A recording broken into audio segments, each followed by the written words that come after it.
Hey guys, and welcome to the Real Estate Doctors Podcast, where I am here to educate. We're definitely going to educate you today, inspire, maybe we'll inspire, and entertain you. And I got the feeling we may entertain you. So today I am with Calvin Cannon, who is like, I don't know, I have like I don't want to say a man crush, but I have a social media, I have a social media crush.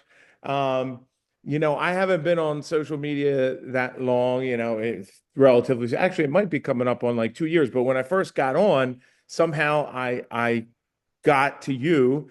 Yeah. And actually, for like 4 months, I didn't even open my social media. I just had a social team and they were doing this, that, and the other thing. But when I got on, I got to you, and it just so happens that you're from Philadelphia. I'm from Philadelphia.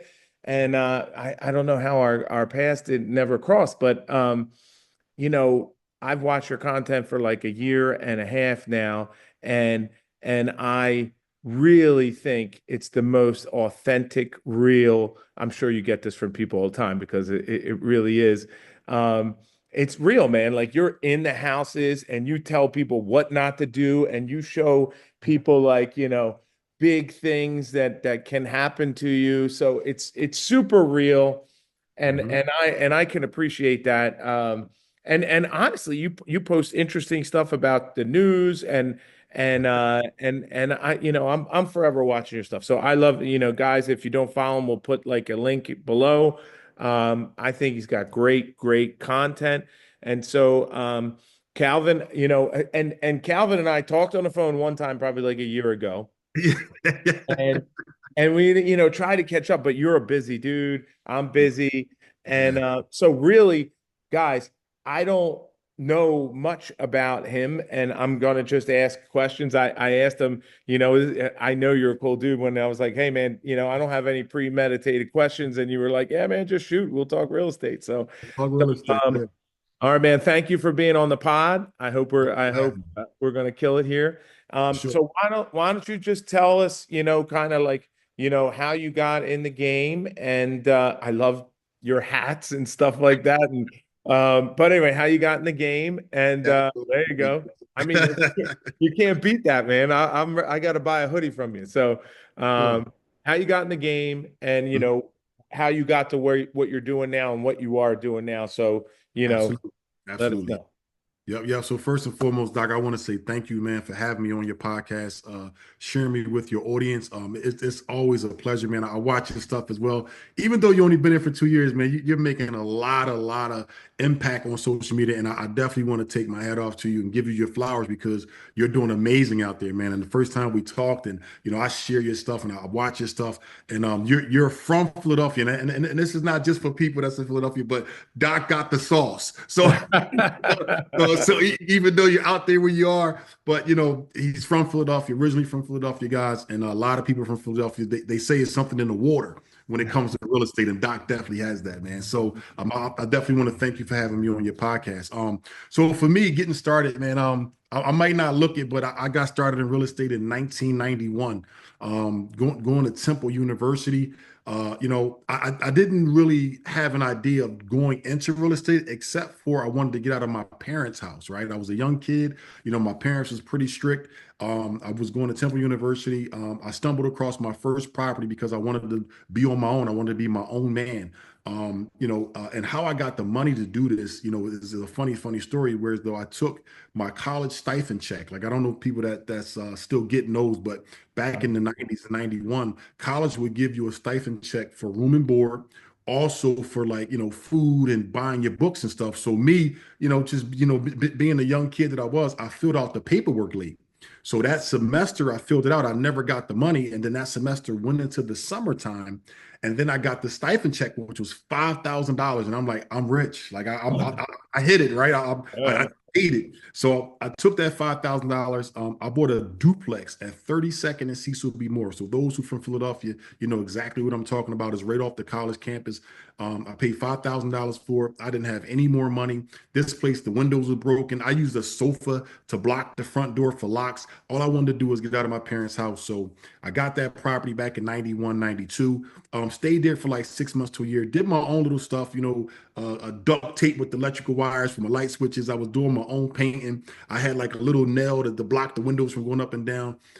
Then I ran into this gentleman. I was walking to school one morning, ran into this gentleman, and he had his own his private pharmaceutical company, right? He was doing his own pharmaceuticals company outside of Big Pharma. So he said to me, he said, "Listen, I want to buy that property." And I was like, "Buy what Hold on, property?" hold on. This Yeah, is yeah, yeah. Philadelphia. So does that mean he's a drug dealer? Yes, yes, absolutely. So I didn't want to say those words, right? So I started to call him his own private pharmaceutical company, right? Outside Okay. of Big Pharma, right? I So got he you. told me, "Hey, I want to buy that property," and I was like, "Okay." And the property was beat the crap, right? So he offered me $60,000. And back then, like I said, this is 90. Now we're going into like 92, 93, and I'm like, $60,000. He was like, "Yes." He said, "I'll be back here within the next couple of days. I want to buy it." I'm thinking to myself, like, nah, this guy's full of crap, right? So I'm still going to college back and forth. He comes knocking on the door with a duffel bag of money and say, "Hey, are you ready to sell the property?" No And he way. came in, he said, "I just want to look around." I never moved upstairs. I only stayed downstairs, right? Didn't know nothing about getting tenants, nothing. He came in, he looked around, he put out some documentation. He said, "Look, all you got to do is sign right here." Open up the bag and say, "You can have this." I said, "How much money is that?" He said, "I told you, $60,000. And I'm like, "You're going to give me that for me to sign here?" He was like, "Yes." I signed the paper. I took the bag. I packed up my bag. I left my sofa set. I left everything. Took the stuff out of the refrigerator, packed up the stuff I had in college, and I went home. I ran back home, and this time I was living in Mount Airy with my parents. I ran in the house. I'm telling my mom what happened. My mom eyes got big. She grabbed me. She grabbed the money and took me right to Broad and Champlaws, which is the 35th Police District. She No. took me right to the police station. No. He's like, "You're not bringing no illegal money in here." Took me to the police station. I get there. She talks to the detective. I'm sitting in the front and I'm shaking now because I'm like, did I do something wrong? My mom's turning me in, right? So she goes in the back. The detective comes out. He pulled me to the back. He said, "Explain to me what happened." I explained to him exactly what happened. I told him what the guy did. He said, "Okay." So we all got into the cars, the unmarked cars. We went back down to the property. The guy's in there he's got his guys in there working. The police detective went inside. I sat in the car. He came out and he had this piece of paper. He showed my mom. He said, I don't know, but your son did a real estate transaction. Here's the paperwork. There's nothing wrong with this. Here's the paperwork." My mom looked at me. I looked at him. The cop took us back to Broad and Champlaws, got in the car. And the cop told my mom he can keep the money. So my mom was like, "Okay." So now I'm like, I'm rich. Oh I'm my. up. Well, I'm up. I'd be worried about that guy come looking for you now. Yeah, right. Well, I was only 19 years old, right? So I put the money into the bank account. I kept it there for a while. I gave my mom some money. I gave my sister some money. I probably out of the 60,000, I probably had about maybe 20,000 left after I done spent all the money and gave it out to everybody. I took that 20,000 and I bought 4 more quads on a 4400 block of Germantown Avenue. Now I'm thinking I want to do real estate. Like if I can take 5,000 and make actually 55,000 because I spent 5, he gave me 60, right? So I had to make my money back. I took $20,000 and I bought 4 more. I bought 2 more quads on 4400 block of Germantown Ave. At that point, I moved in them. I stayed there, and that kicked off my real estate career, man. And I never looked back after that. I was still going to Temple. I just knew that if I could make 55,000 within a year and a half, this was the business that I wanted to be in. This was the Wow, business. I have Yeah. that's a great story. I mean, it's funny though when somebody gives you like 60,000, it's like this. It's not even like that much. Like I remember what somebody paid me one time. Somebody Right. put me on like 1800 block of Susquehanna since we're dropping addresses over there. Yeah. They paid me like 80,000 in cash. And I was like, I'm thinking I'm going to get like one of these briefcases and blah, blah, blah. And it was like nothing, I Yeah. was like, wow, that's really disappointing. I mean, it's interesting how we work so hard for that money and it's really just little pieces of paper that, we give energy to. It's crazy. That's Um, how. Yeah. so you went to Temple, I went to Drexel. So in that respect, we went to school there. I got into real estate when I was in school as well. Mhm. Different avenue, but I saw people making crazy money in real estate. My first one, I did bad at first, but eventually made a move. So what did you go to school for, and did you finish and get your degree?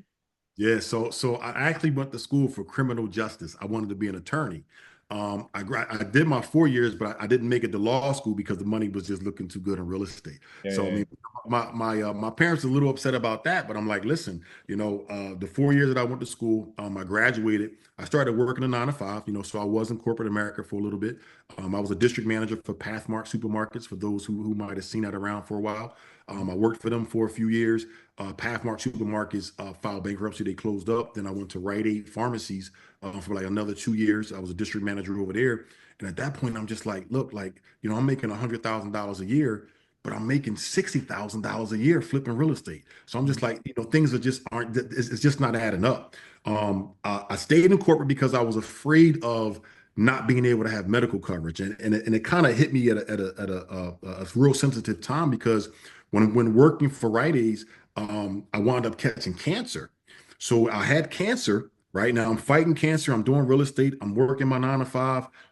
At this time, I had some children, so I'm fighting. And I went out on work. I went out on workers' comp. I had to beat cancer. I did beat cancer. My job called me and said, "When are you coming back to work?"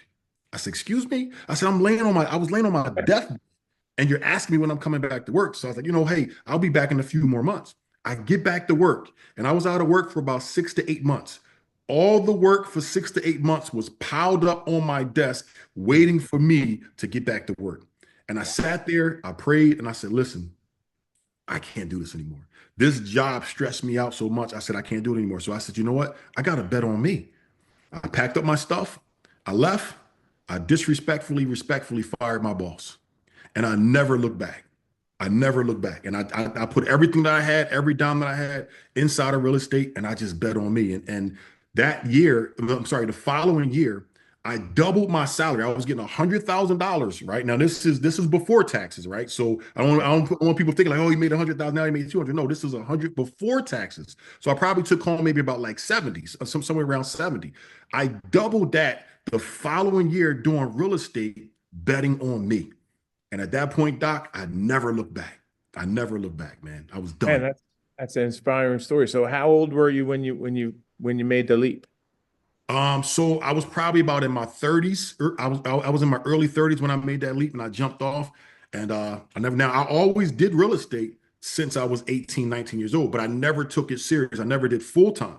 I've always held that 9 to 5 as a security blanket because I was just so afraid. I was like, man, if anything goes wrong, I don't have no medical coverage. 9 to 5 handicaps you mentally because it gives you that prominent check every week or every other week.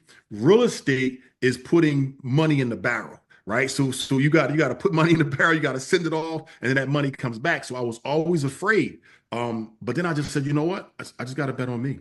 I just got to bet on me. So So, that's it. so do you recommend, I'm curious, like, do you recommend that people that want to get into real estate just quit their 9 to 5 or stay on their job and wait for that moment?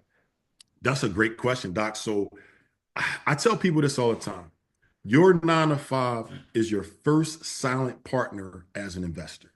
You just have to understand what you're doing with the money. If your 9 to 5 is paying you, you need to be in there learning. Your job is your first trainer. Remember, every job that you ever get, you have to train before they release you to do the work. It's the same thing as running your own business, right? So when I was working, when I finally clicked in my head, I took everything from out of there. I took all the HR books, the documents, I took all the hiring guides, I took all the applications that they had. I just took everything they had because I said, you know what, I'm gonna use what they taught me how to use and start my own business with this. So I always say your 9 to 5 is your first silent investor. Learn from your job. I don't care if you worked at McDonald's flipping burgers, learn customer service, right? Learn how to count money, learn how to move money around, learn how to do a P&L, right? Learn as much as you can for your job because they're paying you actually to learn. And then you take that information and then start your own business. So I say stay at your job, use their money, fund your business, fund your company. Once you save enough money that what your job was paying you annually, then you respectfully fire your boss. I'm going to end up saying that soon. So you said a couple things. First off, I found out this week, I was in Cleveland. Some of my students buy property there, and one of my buddies sells property there, a great market, but it was really cold. And some of the buyers were from California. And did you know the minimum wage for a McDonald's employee in California is $20 an hour? Wow. Crazy. when I was in college, that's what I wanted to make as an accountant. Went to school for accounting. And I Yep. mean, I know inflation and all, but still, it's a lot of money. Oh yeah. But you said a couple things. I totally agree. I Yep. think, you shouldn't just, it's scary when I tell people all the time, like when you're self-employed, it's kind of like you're unemployed every day. Like, Every day. you got to get up and make it happen. And in real estate, you may not see that money for a couple months. You know what I mean? So you get used to that. Like, in the United States, living outside of the United States now and going, we're not like the only country that pays people every week. Right. And I remember and I'm sure you with the contractors, I remember when I had employees and contractors and these people, if you don't pay them that week, you know, there's trouble, and every other country is getting paid once a month. Like, I mean, I just couldn't imagine like Yeah. how that would happen. But I do think when you have a job, it makes it easier for you to get loans to buy Yes. houses too. Like, once you bounce from the job, nobody wants to give you any money. Oh, you're, self-employed and you don't have 2 years. There's ways around it and there's all kinds. But generally speaking, you're no longer like normal bankable. And so Right. I think you can get money easy and start in the right path. The other thing is, man, you said it without saying it, but the mindset you have is accurate. Like, somebody said, I think it's some college football coach said, you got to water the ground that you're standing on top of. Like, so if you are working at McDonald's, man, be the best you can be Right. at McDonald's. And Right. and you said learn customer service. Like, Yeah. you're absolutely right. Like, when I was a kid, when I was like 16 to 18, I worked at a gas station pumping gas. And Yep. this is how I'm to this day, I feel like I can deal with, you know, wealthy people, poor people, middle class people, all types of people, because and McDonald's the same kind of thing. You get all types of people and you Right. get to deal with people. And I'm really a big advocate of like, you can go to school and have a PhD, but if you Yep. don't know how to deal with people, you're not going to make any money. I mean, you No. make some money, but you're not going to make money. Like, the money's in the interactions with people. So, you know, um, how'd you get the mindset that, you were going to give 100% wherever it was, wherever you were, whatever job you had? Like, that's not some people go work at McDonald's and we're just like, I'm just doing this because one day I'm going to be a millionaire, but I'm not going to give any effort to this job, you know? Yeah. I always had the mindset, Doc, that I'm always going to be the best at whatever I do. Nobody's ever going to outwork me. If I was in McDonald's right now, I'm going to be the best fry guy. I'm going to be the best hamburger guy. Nobody in McDonald's would ever outwork me. So I took that mindset that, hey, when I was in corporate America, I'm going to be the best in my department. I'm going to be the best in my division. I'm going to be the best in my district. And when I took it to real estate, I said the same thing. Like, I know there are a thousand other guys out there, a thousand other ladies out there that do real estate. But when it comes to me and I'm thinking I'm going to be the best, nobody's going to outwork me. I'm going to work my tail off because I know that I'm doing something that I love, I'm doing something that I enjoy, and I'm doing something more importantly that I understand. So when you understand what you're doing, you just got to be the best that you can do. And don't you can't like I don't watch the clock. I don't watch what other people are doing. I'm being better than what I was yesterday.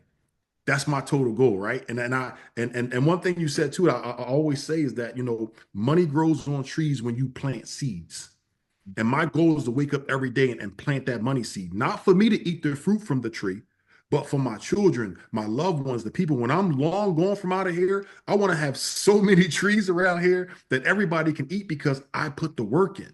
And that's just my mindset. Like nobody's going to outwork me. Now, I'm not saying that I'm the best, and I know I'm better than some, and I might be worse than some, but nobody's going to outwork me. I'm up 6 a.m. real estate, 9 p.m. real estate. Nobody's going to outwork me. And when you think like that, you only focus on you and nobody else.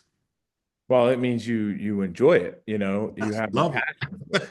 I love it, man. Um, I love it. you know, Yes. and it's funny. And most people that got into real estate, I think this is actually a statistic, like 80 Yeah. some. I'm sure it's not the accurate, but it's to get the point across. Like Yeah. 80% of people that do real estate did not wake up and say, "Hey, I want to do real estate, or I want to go to college to learn real estate, or I Right. want to be a realtor." No. It's Right. something else and kind Right. of fell into it. Yep. Uh, yeah, I mean, I really enjoy it too. But there's another saying I always say to my wife too. I'm like, you ever catch yourself in a conversation, you're like, they say, and I always go, Yeah. who's they? You Who's know, they? Yep. like, Yep. Yep. but there is an expression to plant a seed that you won't get to see man like grow. Like, you're planting a seed for a tree that you won't get to see grow, that Yep. your kids will or somebody else will. And it takes a while to get there. When you're younger and you're in a grind, you're just trying to get it going. But Yep. it's a great way to think.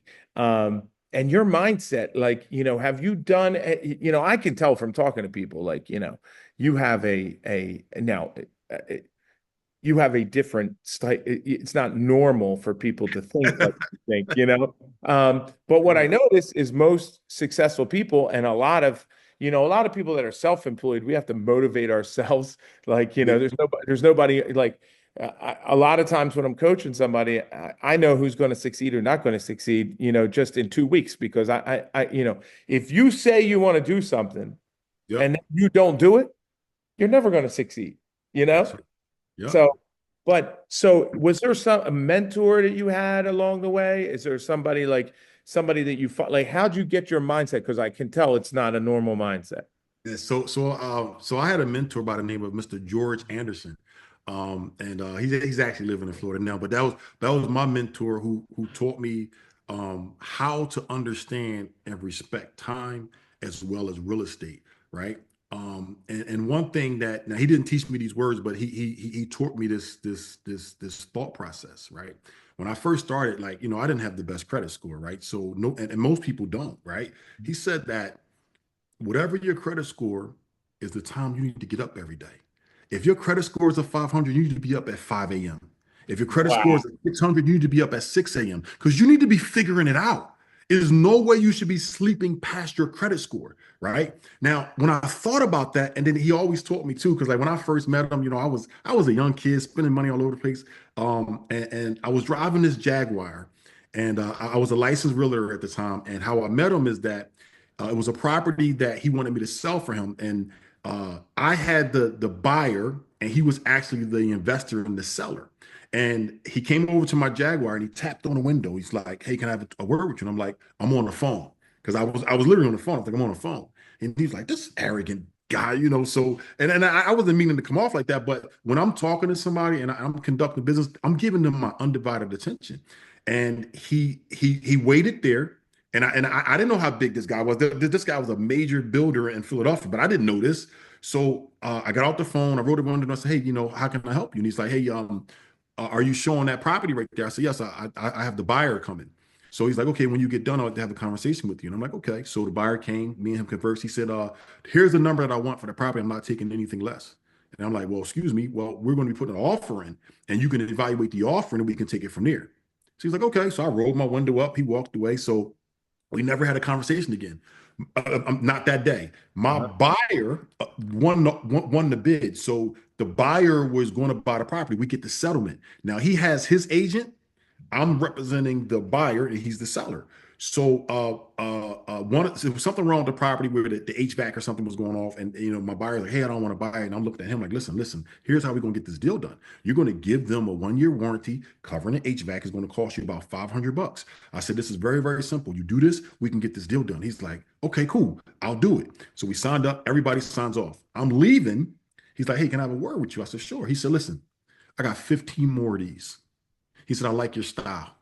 I like the fact that you focused on your buyer. You didn't even give me the time of day to even talk to me to try to influence you to do something else." He said, "I need you on my team." I'm like, "Yeah, whatever." Right. And I'm like, here's my card. He gave me his, I gave him my card. The next day he called me and said, "Hey, I want to take you to breakfast." And I'm like, "What?" So I'm like, "This guy's a little weird, right?" So like, so we link up. He's like, "I got 15 more of these. Not only do I want you to sell these, I want to show you how to do new construction. I want to show you how to do real estate. I want you to stop being a real estate agent and start being an investor."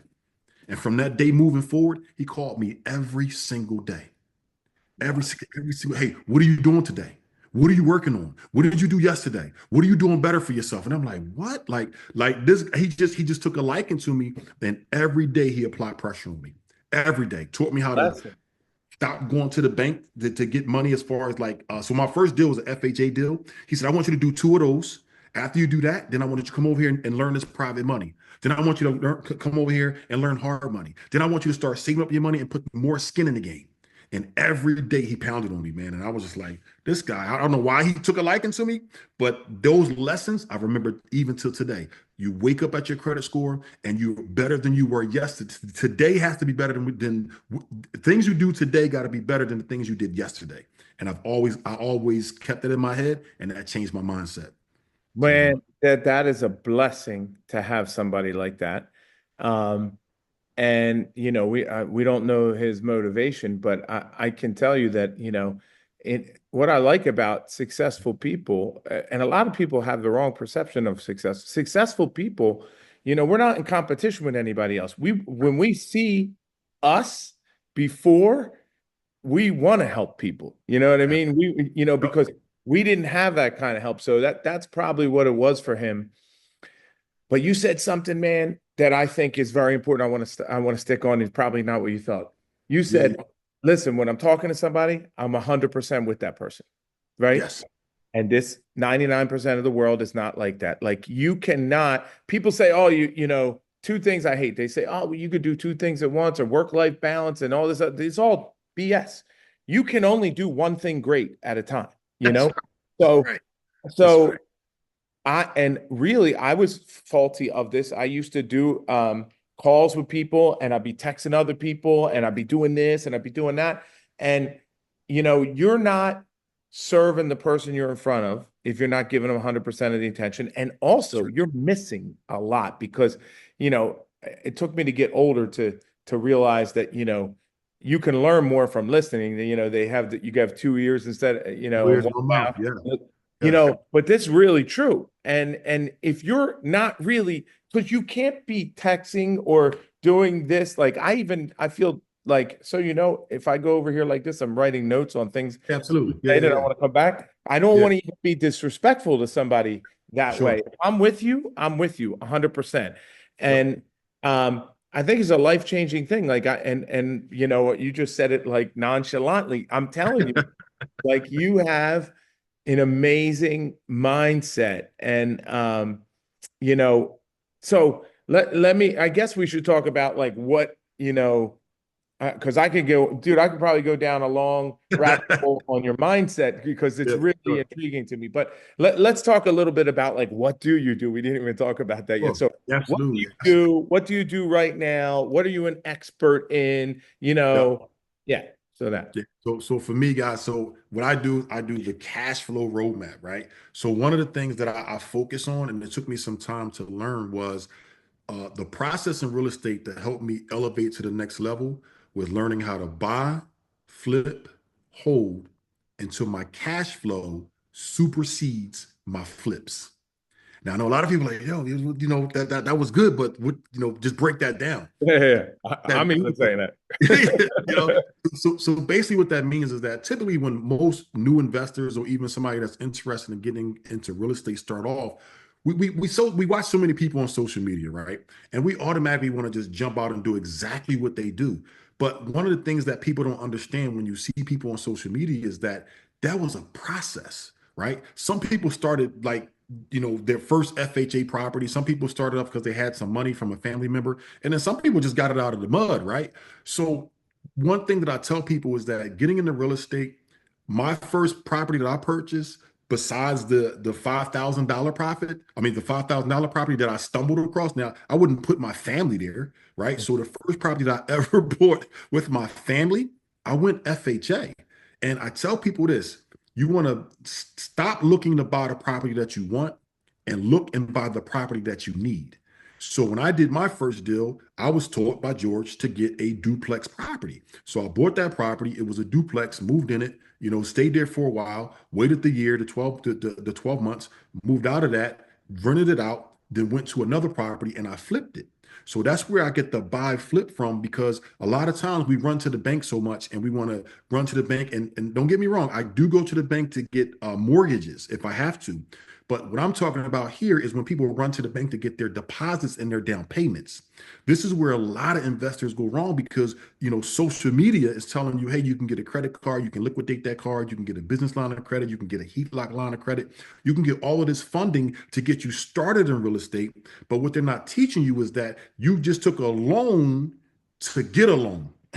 you know, and Yeah. sometimes you got to think about that. You just took a loan to put down on a down payment to get another loan. So I teach and I tell people this: the first property you get, try to do a flip.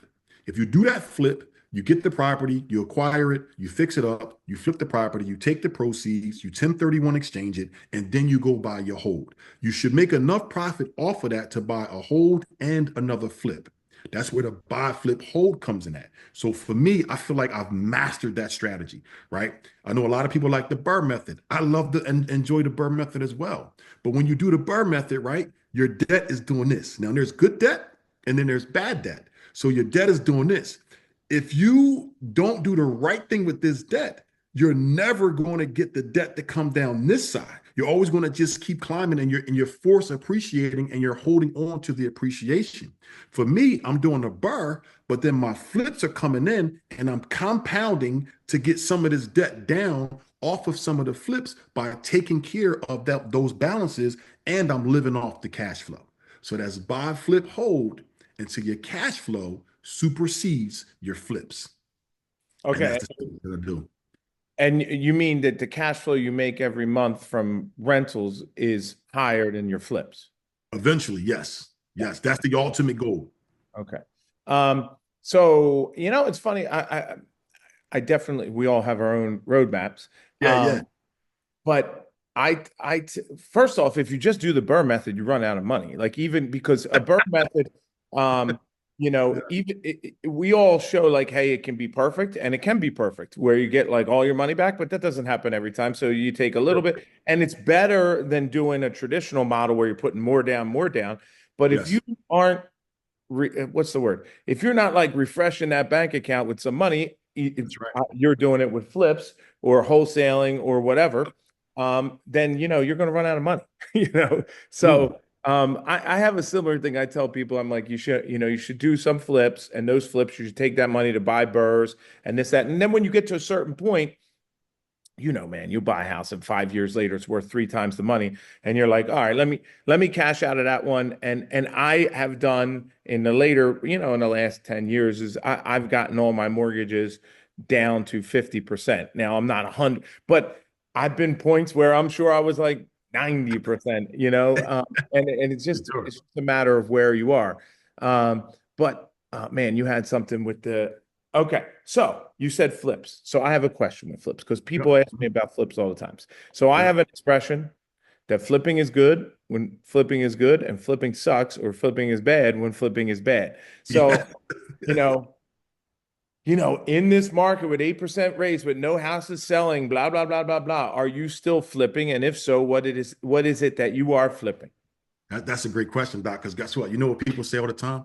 It's a good time and it's a bad time to do real estate. What I tell people, I do real estate 24/7. And the reason why is because you have to learn how to pivot. There's no such thing as a bad market to me. Now, there's a bad strategy that you can do in certain markets, but when it comes to flipping for me, I'm coming right in. If I know, like right now, we're in November going into December right now, right? I just sold a flip on November 25th. People's like, you're insane. You'll never get rid of that property. I'm like, Wow. watch. I'm like, watch me. Because here's the thing.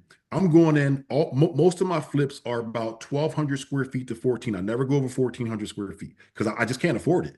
So 1,200 to 14, that's going to put me where my budget needs to be. I know that in the area that I buy, if I can make my acquisition, because you make the money on your buy. If I can buy a single family home between 150 to 175,000, my rehab for me to get that property done is about 60 to $65,000, right? The ARV in these particular areas are anywhere from 300 to $350,000. So now what I've done is I said, okay, I can either go in and make me a six-figure check, or I can settle for a $60,000, $70,000 check by offering 6% full seller's assist to FHA buyers at full 6% seller's assist. So the property that I just sold, I gave away $20,000. Now somebody might say, "You're insane." Why? It's November, December. I need to get this off my inventory, right? Uh-huh. If I paid 175 for it and I put, another 65 in it, 70, and I might be all in two and some change. If I sell it for 330, 340, I can walk away with a $95,000 check. I settled for a $70,000 check to give this buyer $20,000 cash was the reason why I can continue to move flips through the wintertime. Now, in the summertime, I may not have done that because I would have had more buyers. I would have had more retail buyers in the market that are more marketable where I could have got the money that I want. But because I pivoted because of the time of the season, I took a 20K hit. No big deal for me because guess what? I'm taking that money anyway, 1031 exchanging it just to pick up two more burrs. So I'm okay with that. I just don't want to do the carrying costs, nor do I want the property to sit on the market from one season to another season. So that's the flips that I'm doing. In the summertime, it's better. In the wintertime, it's much slower, but I'm still flipping. I'm Okay. flipping 24. You say things just because you're in the business and you don't realize how impactful the things are that you're saying. I just want to point out some things. So one is you said you make money when you buy. Yes. So, everybody thinks I say something similar, but I want to get your take on it. Everybody thinks you make money when you sell. So can you explain what you mean by that? Yeah. So the breakdown of that is I made the money when I purchased that property. At the end of selling it, I gave up 20,000. So I didn't really, I technically, if you look at the numbers, I lost money selling. I made the money buying that put me in position to have the equity and the cushion to give up the 20,000 on the back end. So you always have to make sure that you buy under the market value. You got to buy under the market value. So for me, I throw a lot of offers out there. If I get the deal, I get the deal. I force no deals. This particular property was on the market for 235,000. I offered 150,000. We settled at 175,000. If he would have been 175, 176 500, I wouldn't have bought the property. I'm not pressed for the deal. I'm pressed for the numbers. So you got to make sure you focus on the numbers. Yep. So basically you make the money when you buy it, you just collect it at the end. Yes, you just collected it on the end. Yep. Yeah. Yep. So you said another thing that I just want to clarify. So you said that, you only buy 1,200, 1,400 square foot because you can't afford it. Yes. Now, it doesn't mean that you can't pay for it. Yes. But somebody here may not understand what that means. So for sure. That's a great breakdown. Yes. Can you elaborate on that? So what I mean that I can't afford it is it doesn't fit my buy box, right? So 1,200 to 1,400 square feet, I know exactly what I'm spending. I know what contractors I'm going to use to meet that construction budget, and I know around about where I'm going to be for my appraisals and for my selling. So it's not that I can't. Yes, I can afford anything over 1,400, but it doesn't make sense as an investor to go outside of my pocket. So I've created a nest on me. I know that if I buy it for this, I'm going to put in this, and I'm creating the ARVs inside of my pocket that my profit is going to be from this number to that number. So I can't afford to go out of that because now I'm restructuring my process. So when I say I can't afford it, I want everybody to understand I can't afford to come out of that process. So the 12 to 1,400 is the process inside. And so do you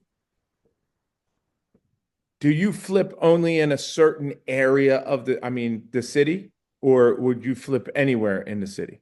So my system will work anywhere, but for me personally, I'm only staying in one pocket because that's what I understand. So if it ain't broke, don't break it, right? So I know for a fact that I can buy a property in this particular area within 90 days to 4 months. It's working for me. But if I ever had to pivot somewhere else, yeah, I'm sure I can pivot somewhere else, but I will go there. I will have to learn the market, study the market, and understand what needs to be done. This pocket that I'm in right now, I'm just being very successful. I've been in this pocket for the last 30 years. Yeah, okay, you know what's going to work there. So, okay. So now my original question, which you kind of like shrugged off. So I'm interested here. So I didn't say like, hey, it sucks selling, around Christmas time. I said, Right. hey, the market just sucks because there's 8% interest rates and nobody's buying. It's the worst year for realtors since Yep. sliced bread. You're just like, nah, I mean, look, every year I, give a discount in the winter time and in the Yep. summertime I get my asking Exactly. price. So, Exactly. so how is so has the market not affected you, or can you elaborate on that? So it has, but it hasn't. So back in was it 2022 when COVID hit, right? So my strategies changed with the market, my strategies changed with the interest rate. So you have to have multiple strategies. So when COVID kicked in, interest rates were 4%. So what I did back then is I probably bought about 15 to 20 single family homes at 4%, and I went right in with a DSCR loan, which is a 30-year mortgage, and I put down 15%. 2 years later, they're my flips. But those 2 years were spectacular. I got to tell Right. you. So within those 2 years, some of them I just carried, some of them I put tenants inside of them. But then in 2024, 2023, going into 2024, they're the flips that I'm getting rid of. So when people say, hey, right now the market is 8%, the market is 10%. Well, I have a whole plethora of units right now that's still at 4%. So I'm Yeah. still fluctuating through those. Now, will I buy in a market of 8%? Yes. When I'm buying my reconstruction loans, my interest rates are 9.5, 10%. And it's for 1 year. So I don't let the interest rates bother me because I look at it like I'm on the clock, right? So, I got more time behind me than I got in front of me, right? So that's the saying. I got more time behind me than I have in front of me. So I'm always understanding that wealth is time. Wealth is not money. Wealth is time. So when I get these deals, I know that in order for me to be wealthy at the end of this deal, I have to move through the time cycle. So 8%, 10%, 12%, all that does is tell me you have a shorter period of time to move this unit to the next phase, whether if it's the burr, whether if it's a flip, whatever it is. If you have a high interest rate, you have a shorter period of time. If I'm going to burr and the interest rate, let's just say is 8%. Well, I'm going to negotiate with my DSCR loan at the end of that I don't want a 5-year step down. I may take a 1-year step down or 2-year step down. So after that period is up and the 8% drops down, I'm going to go back and refinance to get out of that 8% or that 10%. Or I'll take a interest only payment loan until the interest drop, and then I'll recycle back around and refi that into a more 30-year, sturdier loan at a lower interest rate. So interest rates don't buy, I don't care about interest rate. Whatever the interest rate is, I have a game plan to combat that. Okay. Man, you got me trying to memorize my next questions. I got 6 questions from that, which I'm going to forget them all. All right. So I'm just randomly going to go out here. So first off, I always say, it's not the cost of the money, it's the access to the money. And if you don't have any access to money, you can't make any money. So, That's right. if I can make Absolutely. $100,000, I got to give somebody 50, I'll give them 50 because, if I don't have the 100,000, I don't make any money. So, Absolutely. um, first off, all right, you said a 5-year step down. You mean a 5-year prepayment penalty, right? Yes. Yes. Right. Okay. So for some people that don't know what a prepayment penalty is, you should know because I hate them. And you always get a broker that puts them in there and he goes, oh, it's a prepayment penalty. So that means basically if you go, interest rates drop from 8% to 6%. If you refinance in the first year, you got 5% of the loan amount you got to pay as a penalty.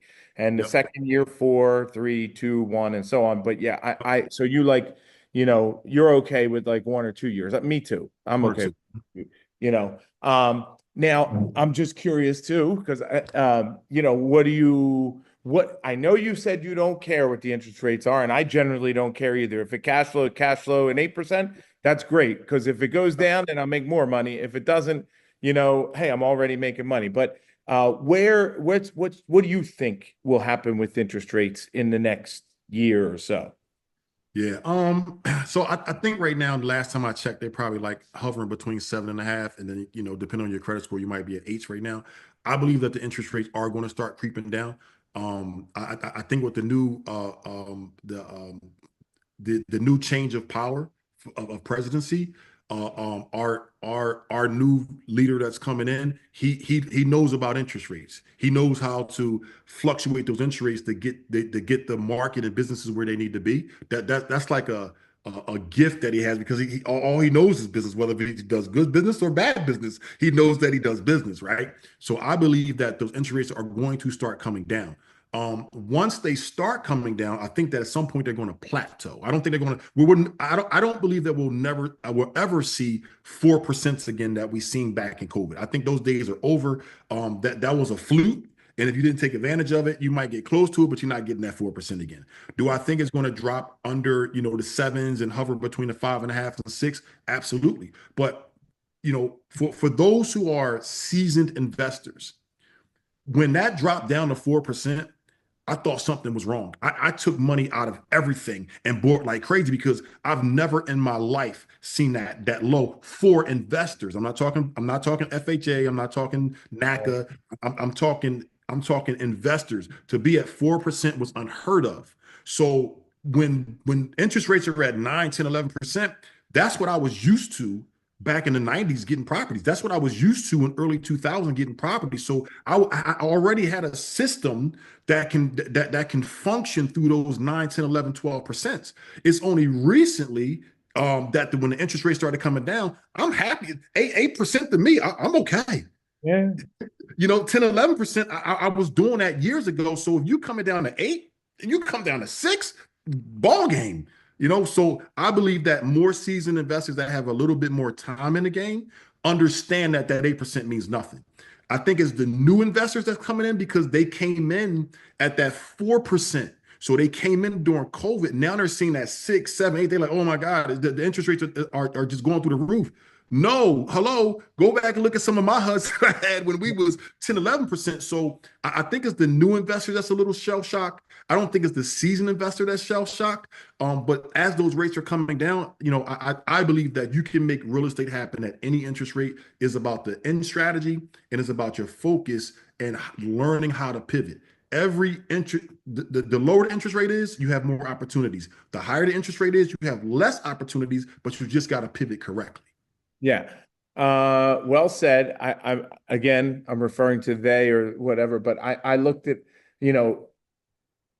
I think my first mortgage I got was like, I assumed somebody's mortgage from the 80s, and it was like 14% or something. It's still cash flow, but that being said, I think the average for the last like 50 years is like 7.8 or something. And when this was going, people tell me I'm not going to buy until it's 4 or 5 again. I'm like, oh, you're not going to be buying for a long time. And I actually saw a statistic that in like 1973, if the interest rates were like 7 point something, and if you waited for them to go under 6.5, you would have waited 30 years. Whatever you would have bought then at 7.5 would have been like 5 times the money or something crazy. So you can't wait. Like if the cash flows, what's stopping you from buying it? You know what I mean? So that's a good question. So all right, so basically you flip, and then and you keep rentals. That's your two. I flip. Okay.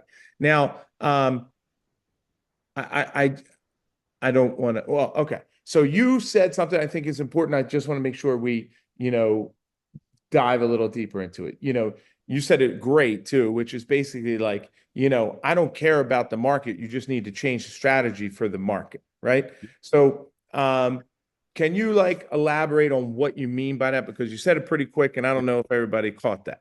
Yeah, for sure. So when the interest rates are low, I'm focusing more on buy and holds. The reason why is because my cash flow is going to be high, right? When the interest rates are higher, I'm focusing more on wholesales and flips, because there's no reason for me to hold a 30-year mortgage at a high interest rate, because my cash flow will not succeed the cash flow goal. And this is how people got to think, as an investor. Well, at least this is how I think as an investor. I'm sorry. So me as an investor, interest rates are low. If you're under 7, then I'm considering holding that property. Interest rates are up over 8, 9. My strategy is focusing on the flip process. I'm not even looking for too many holds, because unless the number is right, then I'm gonna take down anything if the number is right, no matter when it is. But if I had to determine, okay, interest rates right now are 9%, Calvin, what are you going to do? I'm focusing on flips because me holding at 9%, my cash flow is going to be too low for it to work for my company and my business. Once the interest rate pivot back down to the sevens, now I have more opportunities and more options that I can hold or I can flip. So 9, 10, 11, I'll jump into some wholesaling. I'll jump into some flips, right? I'll even go back to my inventory. Here's something else too that's very important. When the interest rates are high, I'm going back to finish my breakfast. I'm going back to the inventory that I have, and I want to take a look to say, hey, where can I move around? Hey, this property hasn't really been performing that well for me, even at low interest rates, or this property is 2 hours away from me, and I'm no longer willing to travel. So now that the interest rates are high, I'm going to go back. I'm going to put that property on the market. I'm going to go back to make sure my rents are being increased every 12 months. I'm going to go back and I'm going to monitor the business versus me trying to just go out looking for inventory. So it's always something to do in real estate. It's always something to do in For real sure. estate. For sure. All right, that's great. You mentioned something to me. I don't want to delve too much into it, but I Yeah. just, wholesaling, which is, for people that don't know, that's putting something under contract and then selling the piece of paper, the contract for more money. I just Yep. saw somebody sent me something today that in Pennsylvania, you're not going to be able to wholesale. Is that true? Like you're not going Yep. to be able to wholesale in 2025? So Yep. So what's what's the happening? story with that? Because that just hit me. I was like, whoa. I don't do too much there, but what do you So, got? so what's happening in 2025 with wholesalers, that's not that you can't do it, you have to be certified and licensed to do it. So basically, they're trying to merge wholesalers and realtors together to be licensed and certified in order to sell. But when you do real estate for so long and you have so many different strategies, all you got to do is just think about what they're saying. I can't wholesale by selling this property, or I can't assign it to somebody else without exposing would I have would I have the property under contract for, how much that I'm going to be having the end buyer for, and what is the original seller getting. So you have to expose all of the numbers there, which makes some wholesalers feel uncomfortable, Yeah. as well as some buyers, because a lot of wholesalers just aren't as transparent as they need to be. Let's just be honest. So for me, wholesaling, I'm very transparent. But if I was one of those wholesalers that's like, hey, you know what? I don't want nobody to know what I'm making. Well, you don't sell the property, you sell the business. So you buy the property in the LLC. So instead of selling the property, you're going to sell the entire LLC. There is no regulations on you selling the LLC. So if I'm the wholesaler and I have it assigned to the LLC and I have an end buyer, now the end buyer, you're not buying a property, you're buying the business. The property just comes with the business. Right. And that's how you can sell it, right? But now here's the other side of that. If you're the end buyer and you're buying the business, you better get title insurance and you better go through a title company to make sure that house is free and clear, as well as that business is free and clear. So there's a catch 22 to both, but you can still wholesale. Right. So basically what you're saying is like, yeah, they can say that you can't wholesale, but Yep. there's other angles on how to do it too. I mean, I literally, this happened like 30 minutes before I got on this thing. And I said, you know what, let me see if I'll remember to ask him. Yeah, for sure. I was like, hey, I said, send me that law. And, I'm sure there's a way around it. And Yeah. even if there isn't, no, there's always a way around it. So Oh, it's always a loophole. so anyway, that's fun. Okay. Sell the business. Um, I'm just gonna, because I don't want to keep you forever, and I can tell right now I'm gonna definitely need to do another podcast with you, man, because There's no problem. Yeah. you just dropping great knowledge everywhere, you know. So I wanted to say something that you said probably you didn't notice you said it, but it clicks for me. Yeah, for sure. Hmm. People mess this up all the time. People are watching social media and they see all these shiny objects and this, that, and the other thing. And listen, we're both on social media, and sometimes we got to give some shiny objects and blah, blah, blah, blah, blah. But I had a student the other day, and he's doing pretty good. He's a wholesaler. He's doing pretty good. He was making like, before he was with me, he was making like 10 grand a month, which is pretty good. But when I got with him, I was like, dude, you're a $65,000 a month guy. You just didn't know a bunch of strategies, and you're throwing out some of these deals that you can make money on. Hmm. So anyway, couple months in, he starts making that money, and now he's like, "Hey, man, I want to start trading stocks and doing this." And I was like, "Whoa, whoa, whoa, whoa!"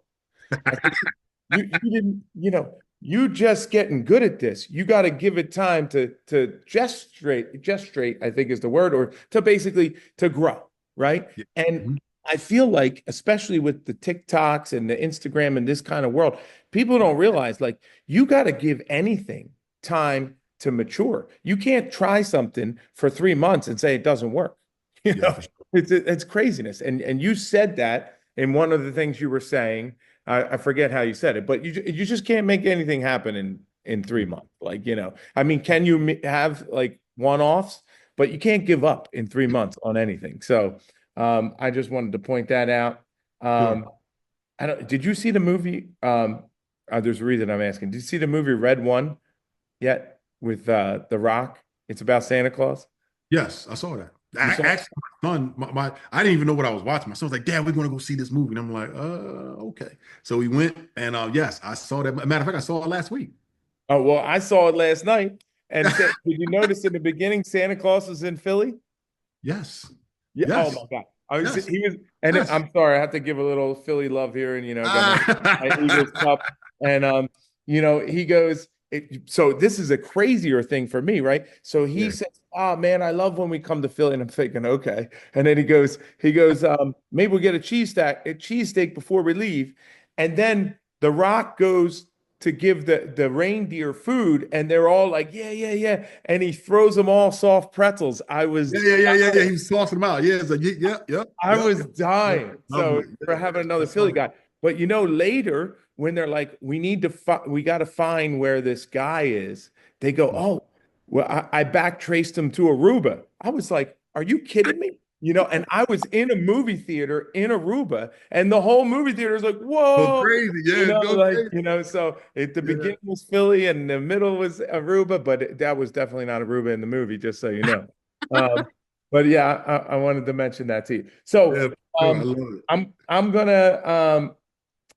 I'm gonna ask you one question before I get into some fun stuff. So, Yep. if I know this one's kind of putting you on the spot, but like if you were to give like one or two of your best pieces of advice to people that are either starting in the real estate or yeah, pretty much starting in real estate, what would that advice be? Or what's a little nugget?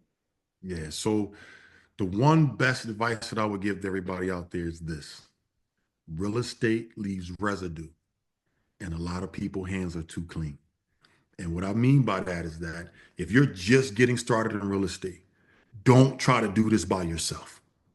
There's no reason why you have to take lessons when you can find somebody who understands, who did and placed the blueprint and the roadmap for you. Find you a mentor. However, find you a mentor that's actively doing what you're trying to do.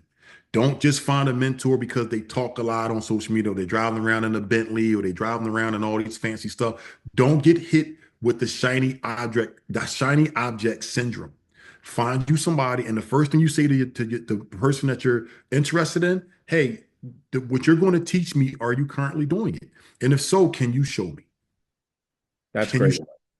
can I pull up? Can we go on a Zoom? Can you walk me through this process? Because I want to do what you say that you're the best at and have them show you. And if you can do that, you're going to be okay with real estate. Because trust me, everybody has different strategies, everybody have different styles. Find what you like. Find what wakes you up each morning excited. If wholesaler makes you excited, find you the best wholesaler out there that's doing it. If flipping makes you excited, find the best flipper out there that's doing it. If the bird method is, just find the person that gets you excited to do what you understand. And the last thing is execute. It's two things that stop you from getting in real estate: information or execution. And the information is here, but you got to be willing to execute. And that's what I would say to somebody that's starting Wow, out. man. I thought I was going to get you to think a little bit. You were like right on that. So look, I gotta second your advice. Like, I find myself sometimes when I'm coaching people, you know, I always say like, yeah, obviously I know what to do X, Y, and Z, but I have a network. So like, when I'm coaching people, I'm like, oh, well, here, call that guy. This guy will give you money, this, that, and the other thing. Like, it's priceless. If I had that when I started, that's priceless. But you're absolutely, there's tons of information. Like I always tell people, like, listen, if you want to get information, go YouTube University, get everything for free. But Yeah.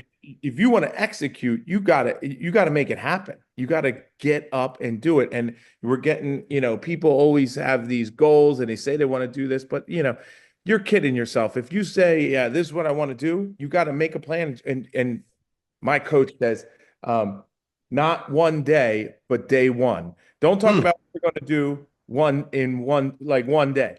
yeah. Make today day one and make it happen and execute. So I think that's great. All right, so I'm going to finish with some fun stuff. Let's So go. I normally on my podcast, because I'm in Aruba now, I usually ask people like, "Hey, what are your three favorite things about Aruba?" But since you're from Philly, I'm from Philly, I'm going to ask you, what are your three favorite things about Philadelphia?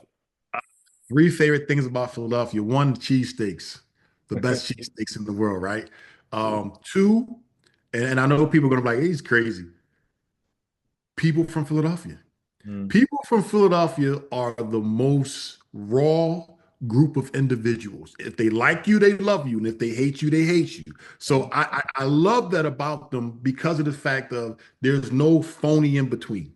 It's like they either So like you, they you love know you, where you they, stand. You know where they you just stand. hate you, right? So it's that, and the last thing, and I have to say, it's the real estate, man. Oh, real estate's Love good. the real estate in Philadelphia, man. It is so much opportunities here. It's so many different things that you can do with real estate here. You'll never get stagnated, right? I always say when everybody go left, you go right. When they go right, you go left, right? It's so many different opportunities of real estate here in Philadelphia. Now, it's not as landlord friendly as I would like it to be. However, the opportunities are endless here. You can start low entry points, you can start higher entry points, right? Philadelphia, to me, has some of the best opportunities in real estate because it's so many opportunities and so many options. That will be my top three That things. that's great, man. Um, I'll go soft pretzel over the cheesesteak. You don't know how hard those are to get. Uh, Yes. and the people are misunderstood.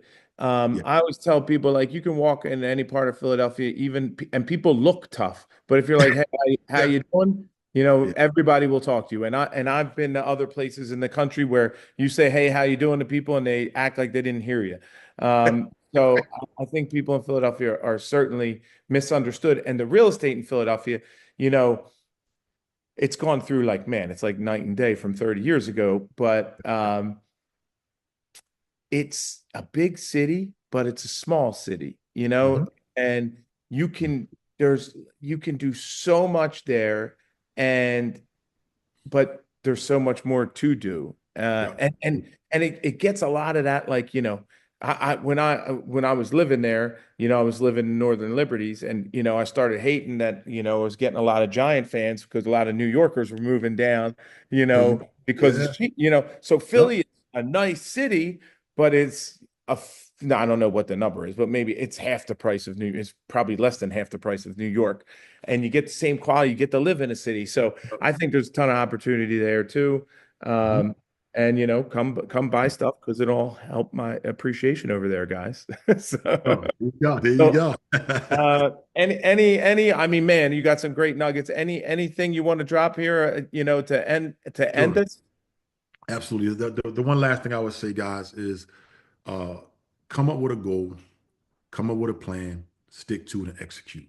Three things in real estate: money, time, fear.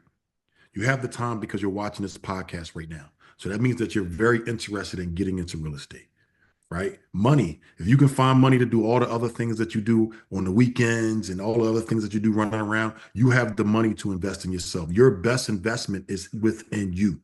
You have to get over the fear. You have to get over the fear. Yes, you might not know everything that you want to know, but you can invest in yourself. Take your time, find the right people that you can relate to, and get into real estate. And if it's not real estate, get into whatever it is that you're trying to get into, right? Set a plan, set a goal, execute. And that's what I want everybody to know. Execution is going to pay off in the long run. I promise you Man, that. I don't know if it's a Philly thing, but man, you are practical. I like how That's in I the love, water, man. I It's the water. love it, man.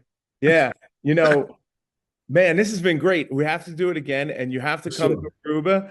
I'm coming, I man. was I'm trying to definitely get, coming. I think that's why it took so long because I kept trying to get you to come to Aruba, and Sure. I guess you don't like the heat, but No, man, I love it, man. It's just I was traveling around doing different things, and then like so many projects going. I said, I gotta get there. One, I need a vacation. Two, I want to finally come down there, man. And yeah. yeah, I'm going. I promise you, I'm coming. And we'll 2020. I'm and going. we'll do another pod. Okay. So Sure. thank you, Calvin. You are the man. I really appreciate it. We're going to put all his Appreciate that. information down below. You should definitely follow him. You should obviously, I don't even have to say anything. I mean, it was like, dropping dimes left and right. And so guys, I hope you enjoyed today's podcast and have the best day of your life. Let's Thanks, go. guys.